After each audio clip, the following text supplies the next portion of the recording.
Consumers, நீங்க KGF படம் பார்த்திருக்கீங்கல்ல, அந்த படத்துல எப்படி மைனிங் பண்றாங்கன்னு, அதுல எவ்வளவு கஷ்டங்கள் அடங்கி இருக்கு, இதெல்லாம் நடந்துட்டு இருக்க இடத்துல நிஜமாலே இந்தியாலயும் அந்த மாதிரி கோல்டுல கோல்டு தான்பாட் வந்து கோல்ட் கேபிட்டல் ஆஃப் இந்தியான்னு சொல்ற தான்பாட்ல வந்து 3.3 லட்சம் பேர் வேலை செய்யறாங்க 10 நேரத்துக்கு மேலேயே. இதனால அந்த மைனர்ஸ்னால அவங்க வீட்டுல பேச முடியாது, அந்த வீட்டுல இருக்கிறவங்களும் மைனர்ஸ் பேச முடியாது. ஏன்னா ஃப்ரீக்வன்சி உள்ள வராது, அந்த டவர் ஃப்ரீக்வன்சி வந்து அண்டர் கிரவுண்ட்ல வராது. இதுக்காக மோட்டோரோலா ஒன்னு கண்டுபிடிச்சாங்க, அதுதான் மோட்டோ வாக்கி. இந்த மோட்டோ வாக்கி டாக்கில வந்து நீங்க எவ்வளவு ஆழத்துல போனாலும் உங்க ஃபேமிலிஸ்னால உங்களை கான்டாக்ட் பண்ண முடியும். இதுதான் அந்த மோட்டோ. இந்த மோட்டோ வாக்கி டாக்கிக்கு ஒரு யூனிக் ஐடி இருக்கும், அப்ப யூனிக் ரேடியோ ஃப்ரீக்வன்சி இருக்கும். இது ஏன்னா யூனிக் ஐடி வந்து 2 மைனஸ்க்கோ இல்ல நேரத்துக்கும் வந்து டிஸ்டர்பன்ஸ் இல்லாம இதுனா இந்த யூனிக் ரேடியோ வேவ்னால பேசுற வந்து ஒரு டிஸ்டர்பன்ஸ் இல்லாம இருக்கும். கட் ஆகுறதோ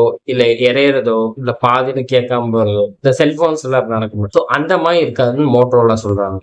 இது வந்து எதனால சாத்தியமாச்சுன்னா டீப் கனெக்ட் அப்படின்னு ஒரு டெக்னாலஜியால இது எல்லாமே சாத்தியமாச்சு. வந்து வெளியே இருக்கவங்க வந்து அவங்க வந்து வாக்கி டாக்கி யூஸ் பண்ண வெறும் ஒரு மொபைலோட ஆப் இருந்தா போதும். இந்த ஆப் அந்த மோட்டோ வாக்கி டாக்கி வந்து லாங் ஹவர்ஸ் பேட்டரி இருக்கும் மோட்டோரோலா சொல்றாங்க. லாங் ஹவர்ஸ் பேட்டரி வந்து நீங்க வந்து ஷிஃப்ட்டுக்கு அப்புறமும் இருக்கும் அப்படின்னு சொல்றாங்க. நீங்க ஷிஃப்ட் முடிச்சு வந்து வீட்டுல வந்து நீங்க சார்ஜ் போட்டுக்கலாம். இன்னொன்னு இது வந்து ரொம்ப ரக்கடா பண்ணிருக்காங்க. இது வந்து சும்மா சாதாரணமா பண்ணாலாம் வேலைக்கு ஆகாது. ஸோ அதனால ரக்கடா பண்ணியிருக்காங்க. மைனிங் சைட்லயும் கன்ஸ்ட்ரக்ஷன் சைட்லயும் இந்த மோட்டோ வாக்கி டாக்கியை வந்து ஸ்டாண்டர்டைஸ் வந்துட்டு இருக்காங்க மோட்டோரோலா சொல்றாங்க.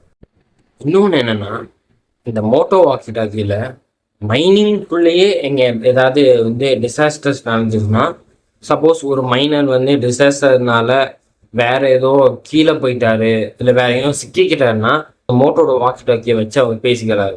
இதை வந்து யாருக்கும் அவ்வளவு தெரிஞ்சுக்க இந்த மோட்டோலாம் நான் வந்து உங்கள்கிட்ட ஷேர் பண்ணலாம் நினைச்சேன். Okay, bye bye consumers. മനസ്സിലായോ? ബൈ.